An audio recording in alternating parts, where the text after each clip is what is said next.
안녕하세요. 오늘은 초기 불교화선 9번째 이야기로 몽산득이 선사의 화두선에 관하여 얘기해 보도록 하겠습니다. 화두선의 창시자가 이제 대종고 스님인데, 대종고 스님이 이제 12세기에 송나라 사람인데, 그 100년이 지난 후에 또 한 번 간화선, 화두선은 변화를 겪습니다. 이제 불교의 중요한 세계관 중에 하나가 무상이잖아요. 멈춰 있을 수가 없죠. 그러니까 생겨난 것들은 서로 상호 침투하고 상호작용하고 그리고 결합하고 그러면서 변화한 것이죠. 그래서 이제 이것이 이 변화가 변질이냐 아니면 발전이냐, 이거는 이제 우리가 쉽게 단정하기는 어렵겠죠. 불교에서 이야기하는 모든 이제 이론이나 모든 방법론은 전부 다 응병요약이잖아요. 이게 병 때문에 약을 처방하는 것이니까 그 약이라고 하는 것이 이제 좋아진 거냐 나빠진 거냐를 판단하는 유일한 방법은 부작용이 작으냐, 그 다음에 효용은 더 좋아졌느냐, 뭐 그런 정도일 거다라는 생각을 합니다. 제가 어떤 참선법이 옳으냐 혹은 더 좋으냐 뭐 이런 얘기를 하려는 것은 아니고, 우리의 이 현대에서도 각광받고 있는 이 참선이라고 하는 것이 이제 어떤 경로를 거쳐왔는가를 여러분들과 함께 살펴보는데 의미가 있다고 하겠습니다. 그러니까 이제 7세기 정도의 해능이 이제 사실상 중국의 조사선이라고 하는 선을 시작했지 않습니까? 그러고 나서 8, 9, 10, 11, 12 대해 스님이 그 송나라에 대해서는 12세기까지 한 500년 정도의 시간이 흘렀죠. 물론 이제 그 밑에서 많은 사람들이 깨어나고 이제 선법을 널리 떨쳤지만, 어쨌든 이 500년이 흐르면서 불과 100년, 200년 정도만 흘러도 이 조사가 사라진 그 뜰 앞마당에는 가을이 이제 깊어서 쓸쓸해진 거죠. 그러니까 직접 어떻게 보면은 직진심, 이거다라고 직접 가르쳐 줄 수 있는 조사가 행해 줄 수 있는 참선법이 이제 사라져가는 그 즈음에 어찌됐건 뭔가 대안이 필요한데, 그게 이제 묵조선과 문자선이라고 하는 것이죠. 문자선이 먼저 나왔죠. 왜냐하면은 불립 문자를 얘기하지만 조사들의 어록을 누군가가 기록을 하고 그 어록들을 모아서 뭐 이 벼감록이라든지 하는 어록집들을 만들고, 그 조사의 어록집 100년, 200년 전에 조사가 이런 말을 했는데 이건 이런 뜻이고 저건 저런 뜻이다 라고 조사의 어록을 연구하고 그것을 가지고 토론하는, 그것을 문자를 갖고 하는 선이다라고 해서 문자선이라고 하는 거죠. 그러니까 조사가 직접 가르친 게 아니고 100년, 200년 전에 조사의 남긴 혹은 기록된 글을 가지고 우리의 머리로 하는 선, 뭐 이것이 이제 그렇게 훌륭할 일은 없었겠죠. 거기다가 이 공안집의 해석 위주로 하는 이 선이라고 하는 것이 송나라 때는 이제 유학자들의 시대니까 이 유학자들이 인문 교양으로서 참선과 관련된 그 지식들을 많이 가지고 있습니다. 그러니까 그렇게 교류하다 보니까 주로 이제 문자 위주의 선이 되었다, 이렇게 이야기할 수 있겠습니다. 그래서 이제 그 폐해를 보고 이제 그 12세기에 그 굉지 정각선사는 묵조선을 주창을 하지 않습니까? 이 묵조라고 하는 것은 공안을 해석할 필요가 없다, 공안 현성이라고 표현하거든요. 그 공안이라고 하는 것은 이제 선언된 진리인데, 그 선언된 진리는 이미 나한테 다 구현되어 있다, 이렇게 이야기한 것이죠. 그러니까 해석할 필요가 없을 뿐만 아니라 닦을 필요도 없다, 이렇게 된 것이죠. 닦는다는 것은 또 하나의 불필요한 과정을 번거롭게 하는 것이다, 이렇게 이야기를 하는 것이죠. 그러니까 내가 이미 부처기 때문에 그 부처라고 하는 것을 충분히 정확하게 믿고 부처로 존재해라. 그럼 1시간 앉아 있으면, 하루 앉아 있으면 그만큼 부처가 되는 거다라고 이야기하면서 좌선을 매우 중요하게 생각을 합니다. 그래서 이제 그 대해는 이런 그 조사선이 사라진 이후에 횡행하는 뭐 문자선이라든지 묵조선, 이거는 문자와 머리로 생각으로 가는 쪽이 하나고, 또 몸으로 앉아갖고 귀신굴에 떨어진다, 이런 표현을 쓰는데, 앉아서 묵묵히 앉아 있는 게 또 하나 아닙니까? 그러니까 옛날에 이제 부처님도 철학도 아니고 형이상학도 아니고 이건 머리를 쓰는 거고, 또 이쪽은 요가 수행도 아니고 이렇게 이제 두 가지를 다 지향하고 중도로서 이제 그 깨달음을 말씀하셨던 것처럼 대스님도 문자선하고 묵조선은 아주 대표적인 폐해가 있는 선이고, 그건 선도 아니다. 왜냐하면 거기에는 깨달음이 없기 때문이다. 뭐 이렇게 표현을 한 것이죠. 그래서 대스님이 이제 이분이 개인적으로는 17년간 유배 생활도 하고 해서 이 조사가 없을 때, 스님이 없을 때에 우리는 어떻게 깨달음을 이제 추구해 갈 것인가라고 하는 고육지계로, 그 고육책으로 나온 게 화두다 이거죠. 그래서 화두를 이제 스스로에게 제시해라 이거죠. 옛날에는 그 조사 스님이, 스승이 제자에게 이거다 이렇게 제시를 하면 거기서 이 생각의 길이 끊어져서 이제 견성을 하게 되는 것인데, 이제 그럴 사람이 없으니까 스스로에게 마치 조사 스님이 자기에게 뭔가 화두를 질문을 하듯이 그렇게 스스로에게 제시를 해줘라. 그것이 화두다. 이렇게 이제 이야기를 한 것이죠. 그래서 대스님은 조사선의 기본적인 프레임을 어떻게 살릴까 고민하다가 화두를 선택한 거 아닌가, 그런 생각이 듭니다. 그러니까 이제 그렇게 해서 이제 대스님이 그 화두선을 이제 간화선을 제창을 했는데, 근데 이제 이게 문제는, 대스님은 그러면 화두를 들어서 깨달았느냐, 화두를 닦아서 깨달았느냐, 아니거든요. 그러니까 대스님 여전히 조사의 가르침의 언하의 대오를 깨달음을 얻은 사람 아닙니까? 이제 그런데 나는 이랬지만 너는 이제 화두를 들어라, 이렇게 된 거죠. 그렇게 해서 어쨌든 100년쯤 지나고 나니까 13세기 정도 되면 이 간화, 대스님 방식의 화두 참선을 통해서 그렇게 성과가 크지 않습니다. 그러니까 이제 자연스럽게 중국에는 이제 크게 보면은 이제 신앙적으로 접근하는 정토종이 있고, 그다음에 이제 선이 있고, 교가 있고, 이제 이렇게 되어 있는데, 이제 자연스럽게 변화가 또는 변질이 이제 일어나는 겁니다. 그런데 첫 번째 그리고 강력한 변화가 이제 몽산덕이 선사의 간화선, 혹은 몽산덕이 선사의 화두 참선법이 나타나게 됩니다. 근데 이제 중요한 것은 어떤 선이든 이 선이라고 하는 것은 불이 아닙니까? 그러니까 선법이 추구하는 공통점이 있습니다. 그러니까 몽산덕이의 선이든 대종고의 선이든 그것이 선일 경우에는, 참선일 경우에는 주의해야 될 몇 가지 요소가 있는데, 그건 공통점이 있습니다. 우선 그것부터 말씀을 드릴게요. 그러니까 이제 그 선이 추구하는 공통점이라고 하는 게 이제 불림 문자고 교회 별전 아닙니까? 문자선은 좀 적게 두고요.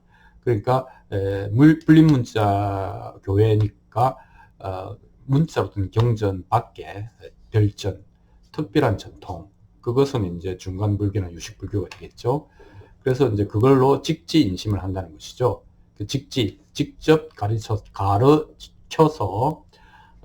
티칭한다는 게 아니고 가르친다는 것이죠. 직접 가르쳐서 견성하게 한다라고 하는 것이 기본입니다. 그런데 그러면 직접 가르치는데 어떻게 견성이 일어나느냐, 이 사이에 프로세싱이 있어야 될 거 아닙니까? 어떤 변화가 일어난다는 거냐 라고 했을 때에 어느 도단 심행천멸이라는 얘기를 하는 것이죠. 말의 길이 끊어지고 마음 쓸 방법이 없어진다. 그래서 분별하는 그 마음이 죽는다. 이것이 이제 기본적인 컨셉입니다. 그래서 언제 깨닫는다라고 말할 수는 없지만 어떤 조건일 때 깨달음이 가능하다라고 하는 정도는 얘기할 수 있다. 그러나 그것을 어떤 특정한 정교한 또는 교묘한 방법을 가지고 만들어갈 수는 없는 것이다. 이렇게 이제 이야기를 하는 거죠. 그러면서 한 세 가지 정도의 공통점을 나타나는데, 첫 번째, 어떤 마음 자세는 이런 거죠. 머리로 이해하려고 하지 마라. 이런 거 아니야? 화두를 풀 때에. 두 번째는 선정에 매몰되지 마라. 즉 무아지경에 빠지지 말라는 거거든요. 그리고 이제 선정을 한다는 얘기는 이제 침착하고 고요한 집중력을 얻어서 그걸로 통찰을 해야 되는 건데, 깨어 있어야 되는 건데, 이 무아지경으로 황홀경에 빠져서 깨어 있어서 관찰하는 것을, 지켜보는 것을 잊어버리면 안 된다는 것이죠. 그래서 이거는 부처님도 수정주의, 정을 닦아서 삼매에 드는 것을 능사로 여겼던 당시에 수행 풍토를 아니라고 했지 않습니까? 세 번째는 이제 그 심리적인 건데, 깨달음을 기대하고 앉아있지 마라 이거죠. 그래서 이렇게 하면 깨달을 거야 라고 하는 것이 이제 결국은 큰 방해가 된다. 그것도 또한 커다란 망상이다 이렇게 되는 것이죠.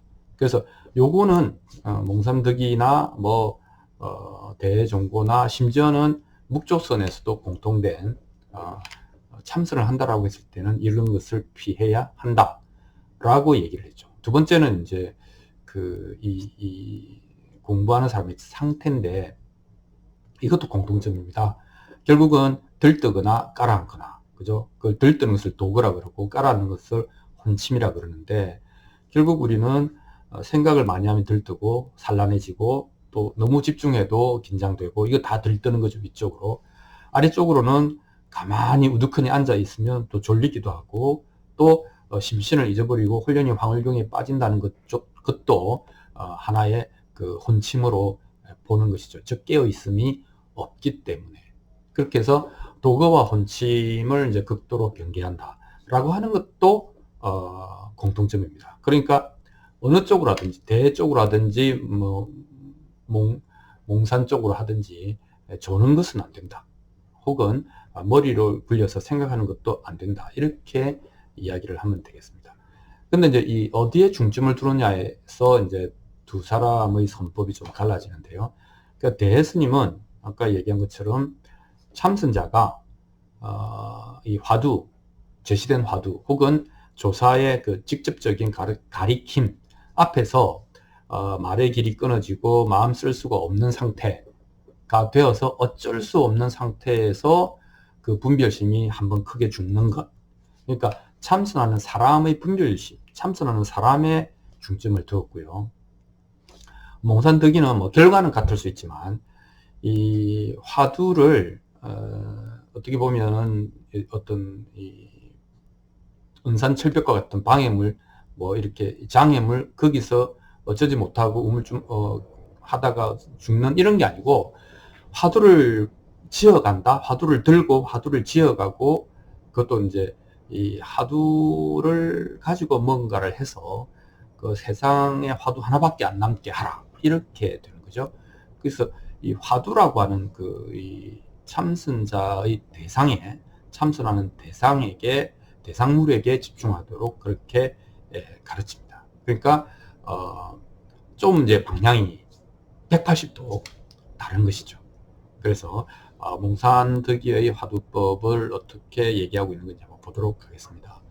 이제 몽산득이는 몇 가지 특징이 있는데, 가장 큰 특징이 반드시 의문문의 형태로 화두를 들어라 이렇게 이야기를 하는 것이죠. 그래서 없다고 했는데 왜 없다고 했지 이렇게 이야기하는 것이죠. 대스님은 그냥 무 이렇게 있다 없다로 생각하지 말고 무 이렇게 이야기하라고 들으라고 제시하라고 했는데, 이 몽산득이는 무자 화두를 들 때도 왜 없다고 했지 라고 의문문의 형태로 반드시 의문을 가져야 된다.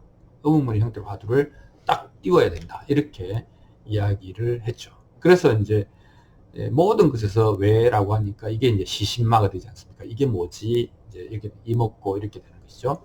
그래서 이제 시신마가 되는 것이고, 모든 것에 의문을 가지고 임하라 이렇게 되는 거죠. 근데 대는 그렇게 하지 않고 그냥 자신에게 제시해줘라. 왜냐하면 이제 조사선님이 24시간 붙어갖고 이게 뭐야 이렇게 물어보는 게 아니잖아요.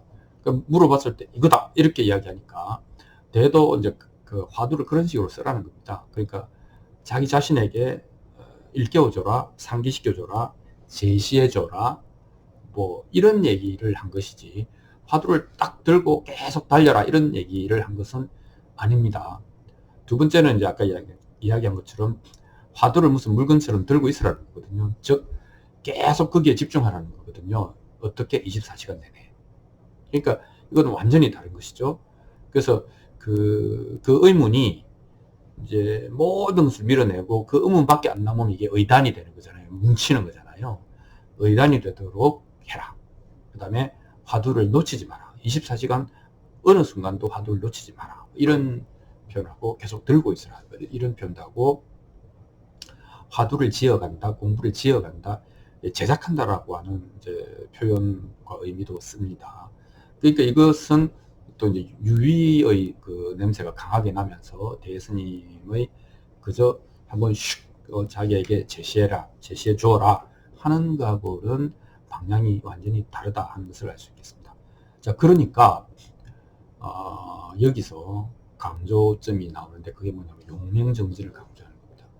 그래서 장좌불화도 나오고 이 고도로 집중하고 열심히 해서 오직 하나로, 화두 하나로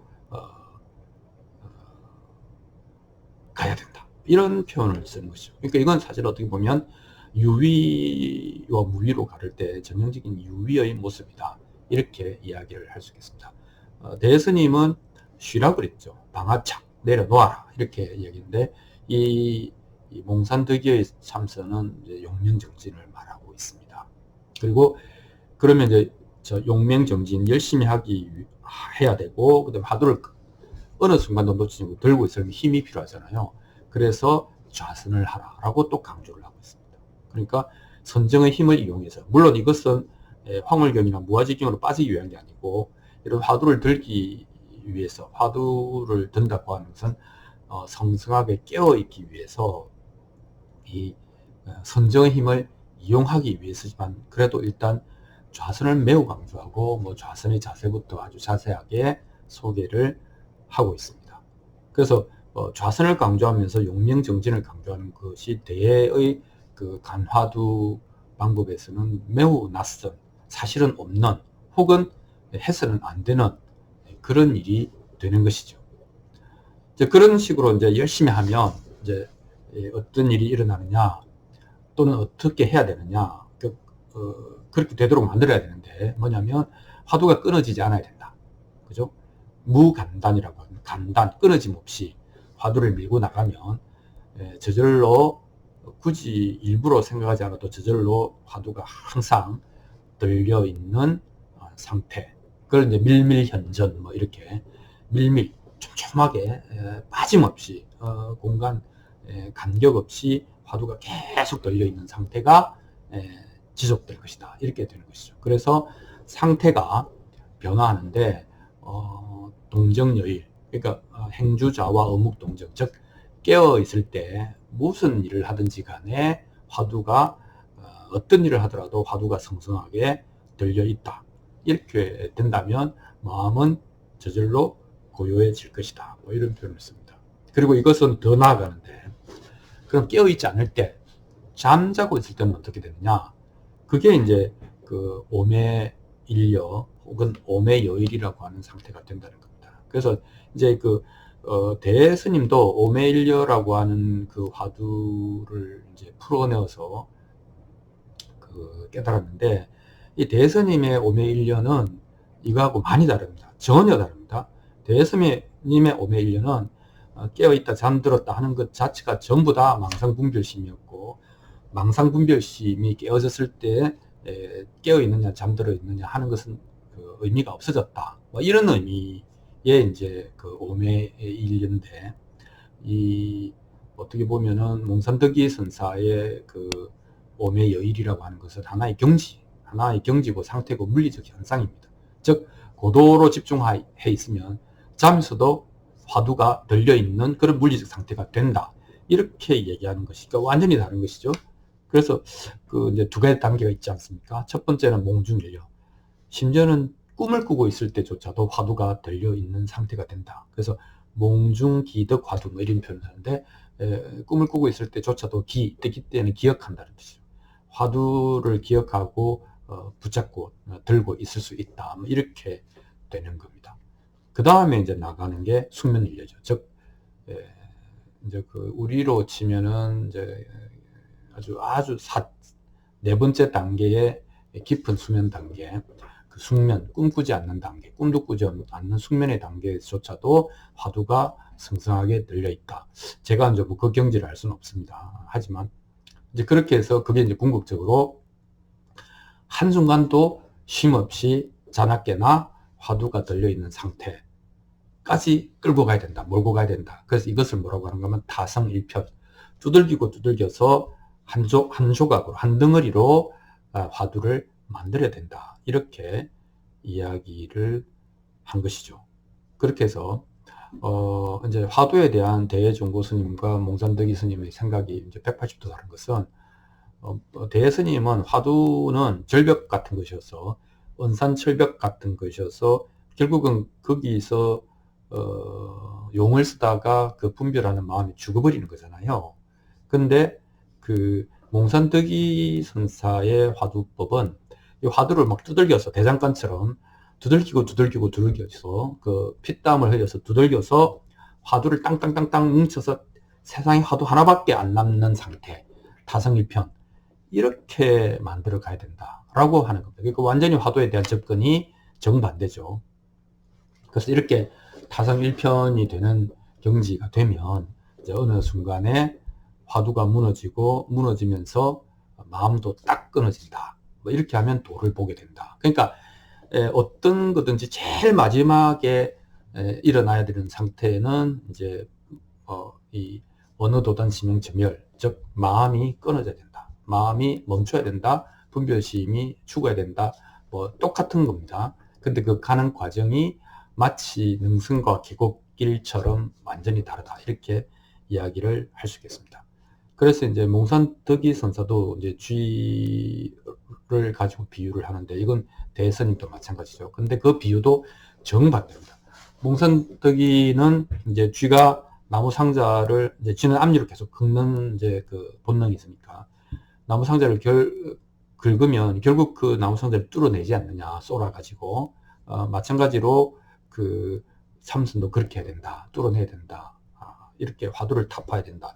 화두 쪽에 이제 중점을 두는데, 아까 이제 은산철벽처럼 대선사는 쥐가 이제 물소불, 즉 그 쥐덫에 갇혀갖고 용을 쓰다가 결국은 어찌지 못하고 죽는 상태, 즉 분별심이 한번 죽는 상태, 이 상태가 와야 된다라고 하는 게 완전히 다르죠.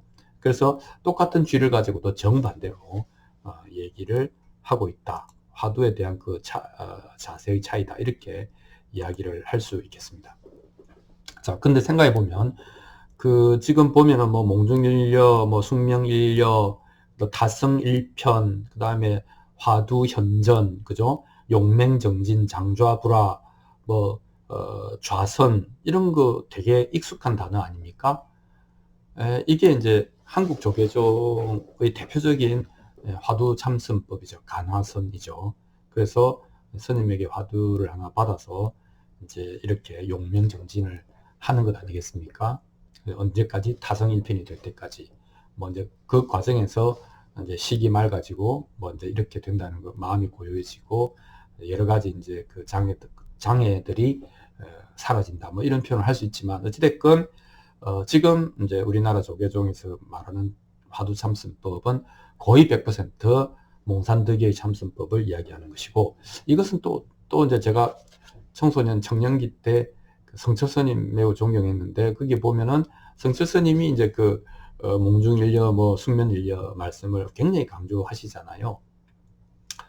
그러니까 이제 이 말은 뭐냐면, 우리나라는 100% 거의 확실히 몽산득의 간화선을 취하고 있다라고 이야기를 할 수 있겠고, 근데 이제 그 계보를 보면은 이제 몽산득이 13세기 사람인데, 13세기 고려 말에 우리가 이제 그 한국 그 선의 시조라고 할 수 있는 태고보오나 나홍화상 등이 몽산득의 간화선을 혹은 몽산득의 선법을 이어받고 그 다음에 추종하고 소개하고 그렇게 이야기를 할 수 있습니다. 그래서 그렇게 해서 도입된 그 선법이 한국 이후의 조선, 지금 한국까지 조계종의 주된 선법이 되었다. 이렇게 얘기를 할 수 있겠습니다. 근데 이제 재밌는 것은 몽산득이도 그렇고 무슨 태고보우 선사나 나홍화상도 그렇고, 그럼 이런 식의 그 화두법으로 깨달았느냐? 또 그것도 아니거든요. 그래서 이제 그런 이제 대스님도 마찬가지인데, 자기가 깨달은 것과 이 화두법이 같은 게 아니기 때문에 이제 이것이 생명력, 그 다음에 이제 효과, 뭐 이런 부분에 문제가 있을 수 있다라는 얘기를 할 수 있겠습니다. 이제 다른 점은 대스님은 좀 패시브한 얘기를 했고, 몽산득이 스님은 이거를 열심히 하라고 했잖아요. 그럼 열심히 한다고 하는 것은 되든지 안 되든지 간에 뭐 할 일이 있잖아요. 갈 길이 있잖아요. 단계가 있고 경제가 있고. 이제 뭐 자나깨나 깨어 있을 때도 화두가 들려 있고 잠잘 때도 들려 있고 꿈속에서도 있고 꿈 없을 때도 있고 뭐 이런 뭔가 경지가 개발되는 것 같은 느낌이 들잖아요. 그런 거 열심히 합니다. 그러니까 이게 되게 열심히 이 참선법이 지속된 거 아닌가 그런 생각을 해보게 됩니다. 그래서 이제 그런데 그럼 몽산 스님의 이 가나선은 어디서 왔을까? 뭐 이렇게 보면은 아까 이제 중국의 그 굉장히 강력한 또 전통 중에 하나가 이제 그 신앙, 정토 신앙이라고 했는데 정토 신앙에서는 아미타불을 염할 것을 말하지 않습니까? 아미타불 이렇게 염하면 정토에 난다는 것이죠. 그런데 이제 그 몽산은 사실은 가나선을 주장하긴 했지만 그 전에 혹은 동시에 연불선을 주장을 했거든요. 그래서 그 선을 연불처럼 해보자, 뭐 이런 또는 연불을 선으로 만들어가자 이런 이제 주장을 합니다. 근데 연불선이 뭔가 하면은 아미타불이라고 이제 말하지 말고 속으로만 이야기를 하고, 그게 아까 이야기한 것처럼 이제 그렇게 쭉 집중되어서 되면 그 이 아미타불을 염하는 자는 누구인가? 연불시수잖아요. 이 아미타불을 염하는 이자는 누구인가? 라고 하는 의심을 내어라. 아까 몽사는 의심을 내야 된다고 그랬지 않습니까? 그러니까 연불을 화두 참선법처럼 만들어버리는 거죠.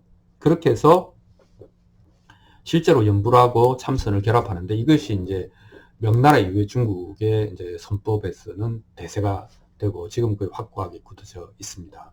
그러니까 그 남이 아미타불 대신에 거기다가 화두를 넣어버리면 그걸 넣고 의심을 하고 의심이 타성일편이 되면 숙면일려가 되면은 그것이 바로 몽산덕이가 말하는 간화선이 되는 것이죠. 그러니까 몽산덕의 간화선은 연불기법을 화두참선에 도입했다. 이렇게 결합시켰다. 섞었다. 이렇게 말을 할 수가 있겠습니다. 그래서 아까 이야기한 것처럼 무상한 것이고 서로 영향을 주고받아서 변화되는 것인데 이것이 변질되는 것이냐, 변질된 것이냐 아니면 발전한 것이냐 그건 우리가 알 수가 없습니다. 하지만 어쨌든 그렇게 바뀌었다. 이렇게 이야기를 할 수 있고 몽산덕의 간화선은 연불선의 요소가 굉장히 강하게 도입된 것 같다라고 하는 얘기를 할 수 있겠습니다. 근데 이제 정리를 해보면 뭐든지 패시브하고 이제 그 포지티브 혹은 이제 소극과 적극의 문제가 있습니다. 그러니까 예를 들면 부처님이 무아를 얘기했을 때는 되게 사람들이 힘들어했잖아요. 뭐 아무것도 없다고, 내가 없다고. 그건 이제 직관적으로 힘들거든요. 그런데 이제 그 진화를 이야기하면 참나를 찾아가라. 그러면 뭔가 직관적으로 확 에너지가 집중이 되는 것 같잖아요. 이게 사람이 그런 이제 본성이 있다라고 말을 할 수가 있습니다. 선법도 마찬가지죠. 대스님은 그 문제를 풀지 말고 문제 앞에서 문제를 풀려고 하는 너의 노력과 마음이 죽어야 된다 이런 표현을 쓰지 않습니까? 뭐 말은 알아듣겠는데 그건 어렵지 않겠어요? 그러니까 그게 아니다 또는 그렇게 하지 말아라고 하는 것은 항상 어려운 거죠. 그건 또 소극적인 거고 그리고 일단 재미가 없습니다. 근데 대선님은 재미가 없어야 된다 이렇게 표현을 하거든요. 근데 이제 하지만 그 반대로 이걸 해라. 또 이걸 열심히 해라. 이걸 목숨 걸고 해라. 라고 하는 것은 이제 우리의 일상적인 경험하고 통하는 거죠. 우리는 원하는 게 있으면 노력을 하고 노력한 만큼 향상이 되고 그 궁극의 어떤 목적지에 도달하는 이미지를 갖고 있지 않습니까? 그거를 이제 도, 진리, 깨달음 이렇게 놓으면 똑같은 거죠. 그래서 어떤 특정한 방법으로 노력을 하고 노력한 만큼 향상이 되고 그 노력의 끝에 도달점이 있는 이러면은 이제 그 대충 이제 내비게이션을 갖고 있는 것 같이 보이고 필요한 것은 나의 용맹정진 노력뿐이죠. 이제 그러면 뭐 거기서 뭐 이렇게 조금 이제 효과도 있고 결실도 맺고 작은 뭐 이런 것들이 있으니까 이렇게 가면 되겠다 이런 생각을 할 수도 있겠습니다. 근데 이제 대선님은 그 대선님의 관해서는 사실은 이제 하면 할수록 천하의 재미가 없고 맛도 없고 뭐 이게 뭐지 뭐 이런 생각이 들기가 쉬운 이제 그런 선법이 되겠습니다. 그럴 때 이제 잘 익어간다라고 얘기하는 것인데 차이가 있다 이렇게 말을 할 수가 있겠습니다. 옳고 그름의 문제보다는 그 차이를 정확하게 이해하고 그 선법이 무엇을 의도하는지, 결국은 직지인심 견성성불인데 직지인심과 견성성불 사이에 뭐가 있어야 됩니까? 언어도단과 심형점멸, 그죠? 분별하는 그 마음이 없어지고 뭐가 됩니까? 대상이 없는 주의력, 그죠? 어떤 대상에 집중되어 있지 않은, 그러나 주의력으로 꽉 찬 그 어떤 깨어있음이 필요하다, 그런 상태가 돼야 한다 하는 정도의 얘기를 할 수 있을 것 같습니다. 자, 우리도 그것이 마음 공부의 뭐 핵심일 수 있겠죠. 그래서 non-judgmental awareness, 특정한 결로 특정한 판단을 하지 않았지만 또는 대상이 있지 않지만 내 마음이 확연히 깨어 있어서 주의력으로 가득 찬 상태, 조금의 빈틈도 없이 주의력으로 가득한 상태, 뭐 이런 것들이 마음을 공부한다라고 했을 때의 하나의 상정할 수 있는 이미지가 아닐까, 이런 생각을 해봅니다. 오늘은 몽산덕의 가나선, 한국 그 참선법의 거의 그대로인 그 참선법을 말씀드려 보았습니다. 고맙습니다.